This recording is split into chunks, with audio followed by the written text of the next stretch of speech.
Nafikiri ifike wakati tukubaliane kwamba Simba ni timu kubwa Tanzania, na sio tu timu kubwa Tanzania lakini pia hata kimataifa ni timu kubwa sana. Simba ndio klabu ambayo pengine inasikilizwa zaidi kuliko klabu nyingine. Pengine sijasema ni kweli, nimesema pengine kwa sababu ukiangalia kwenye matukio ya hivi karibuni ambayo yametokea, pamoja na kwamba Simba ana makosa lakini amenufaika zaidi kuliko Young Africans.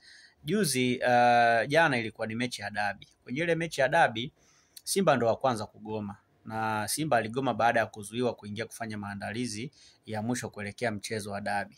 Na baada ya kugoma kuto kupeleka timu uwanjani, bodi ya ligi walikaa, mwisho wa siku wakaamua kuahirisha mchezo. Kwa nini waliahirisha mchezo? Kwa sababu Simba Sports Club ndio timu ambayo iligoma. Pengine kama ingegoma timu nyingine labda kama Yanga ndio ambao labda wangegoma, pengine tusingeona labda mchezo ukiahirishwa. Ina maana pengine mchezo ungeendelea kuchezwa na maisha mengine yangeendelea kama kawaida. Na hii ni kwa sababu ya namna ambavyo Simba wanapenda wanaendesha mambo yao. Wanaendesha mambo yao kwa utaratibu wa hali ya juu sana. Kwanza wanatoa taarifa mapema, lakini pia wanajitahidi kuhakikisha kwamba kila kitu ambacho wamekiplani kinaenda kwenye ule mpango ambao wameuplani. Kama unakumbuka hata mwaka 2021 ilitokea changamoto ya ratiba kuto kupangwa muda, ratiba kubadilishwa muda, lakini baada ya kubadilishwa muda Simba walipokea taarifa kwa uboko, walipokea taarifa, na baada ya kupokea taarifa hawakugoma, walisubiri ule muda ambao umepangwa wakaenda uwanjani. Lakini Yanga kwa sababu muda ulibadilishwa na waliona kama wanastahili kucheza mechi muda ule ule ambao ulipangwa, waliamua kutoka na kwenda uwanjani kinyume na ule muda ambao ulipangwa. Wakakaa pale uwanjani, baadaye wakaja wakaondoka. Na baada ya kuondoka Simba wao wakaenda ule muda wa mechi ambao umebadilishwa kutoka kwenye ule muda wa awali. Walivyoenda pale wakafika Yanga hawapo. Mwisho wa siku wakakaa, bodi ya ligi ikaamua kuahirisha tena mchezo na ukapangwa tarehe nyingine. Baada ya kupangwa tarehe nyingine Yanga waligoma kwamba hawatakuja kucheza mechi. Lakini mwisho wa siku ilipangwa tarehe nyingine na Yanga walikuja kucheza mechi. Sasa jana Simba pia waligoma kuja kucheza mechi. Baadaye bodi ya ligi ikaamua kuahirisha mchezo na kuamuru kwamba mchezo utapangwa tarehe nyingine, kitu ambacho kwa Yanga wamekigomea. Na Yanga wamekigomea kwa sababu wanaamini kwamba mechi ilipaswa kuchezwa jana, lakini haikupaswa kuchezwa siku nyingine yote zaidi ya siku ya jana. Naamini kwamba ni msimamo tu ambao Yanga wameweka, lakini hawana uwezo wa kukaa na huo msimamo mpaka mwishoni mwa msimu. Lazima watakubali mechi nyingine ichezwe. Lakini hii inadhihirisha namna gani ambavyo Simba imekuwa timu kubwa na ukubwa wake unaonekana ndani ya uwanja na nje ya uwanja. Kwamba nje ya uwanja wana influence kubwa, wana uwezo wa kugomea mchezo na bado wakasikilizwa, lakini pia wana uwezo wa kutoa malalamiko ya aina fulani na yakasikilizwa, na ndio maana hata baada ya kupeleka malalamiko yao bado walisikilizwa na yalifanywa kazi.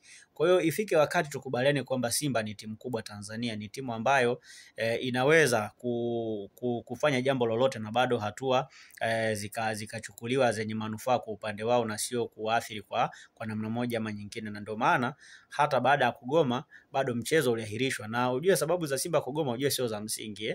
Yaani mfano timu kuzuiwa kufanya maandalizi ya mwisho ya mchezo, kuzuiwa kuto kufanya maandalizi ya mwisho ya mchezo, yani sio sababu ya msingi ya kutaka mchezo uahirishwe. Lakini wao walijua utahiriwa kwa sababu ya ukubwa walionao, na walikuwa wanajua kabisa kwamba chochote ambacho watakifanya kitasikilizwa. Lakini mfano kama bodi ya ligi wangeamua kusimamia sheria na kanuni, manake Simba alipaswa kupokwa alama 3, kwa sababu hiyo sio sababu ile ambayo walitaja, sio sababu ya msingi. Yani kufanya maandalizi ya mwisho kwenye uwanja ambao unachezea mechi sio kitu cha lazima, ingawa kikanuni kimewekwa. Kwa hiyo walikuwa na uwezo wa kuja kucheza mechi na malalamiko yao kayapeleka kwenye mamlaka husika, na baadaye adhabu ikatolewa, kwa sababu ukipitia pia kwenye kanuni imeainishwa kabisa wazi kwamba ikitokea timu imezuiwa kufanya maandalizi ya mwisho kwenye uwanja wa mechi, maana yake ile timu ambayo ni timu mwenyeji itatozwa faini ya shilingi milioni 1 mpaka milioni 2. Maana yake Simba walikuwa na uwezo tu wa kupeleka malalamiko kwa bodi ya ligi, afu bodi ya ligi ingewaadhibu Young Africans kwa kushindwa kuwaruhusu Simba kufanya maandalizi ya mwisho kwenye uwanja wa mechi, kwa sababu wao ndio walikuwa wenyeji. Manake Yanga na kamishna wa mchezo na msimamizi wa uwanja walipaswa kujua kwamba Simba anatakiwa kuja kufanya maandalizi yao ya mwisho pale. Kwa hiyo kitendo kile kingepelekea Yanga kupigwa faini, lakini wao wakaamua kuichukua kama sababu ya kugomea mchezo, kitu ambacho haikikuwa sawa by the way. Manake wao walijua namna gani ambavyo wataenda kunufaika, na ndio maana bodi ya ligi imekuja kuahirisha mchezo. Maana Simba walijua kabisa kwamba tukigoma kucheza hii mechi lazima mchezo utaahirishwa, na mchezo ukiahirishwa wao watanufaika zaidi kuliko Young Africans. Na of course mpaka hivi sasa Simba ndio wamenufaika zaidi kuhusiana kwenye tukio la kuahirishwa mchezo, ina maana utapangwa tena na mechi itachezwa tena kwa mara nyingine. Kwa hiyo ifike wakati tukubaliane tu kwamba Simba ni timu kubwa Tanzania, lakini pia Simba ni timu kubwa kimataifa by the way, na ndio maana mpaka hivi sasa ndio timu pekee kutoka Tanzania ambayo imebakia kwenye michuano ya CAF. So ukubwa wa mashindano ya kimataifa ndio huo ukubwa ambao wako nao kwenye ligi.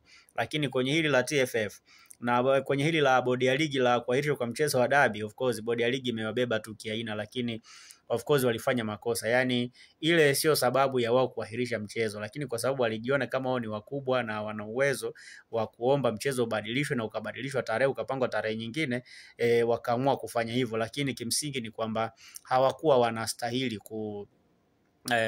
kugoma kucheza hiyo mechi. Walipaswa kuja kucheza mechi kama kawaida, kwa sababu ni vitu vya kawaida huwa vinatokea mara nyingi. So kwenye hili of course Simba wamefanikiwa kwa sababu ya ukubwa wao, lakini ukija kwa kawaida au ukizungumza kwenye ile misingi ya mpira, Simba walikosea.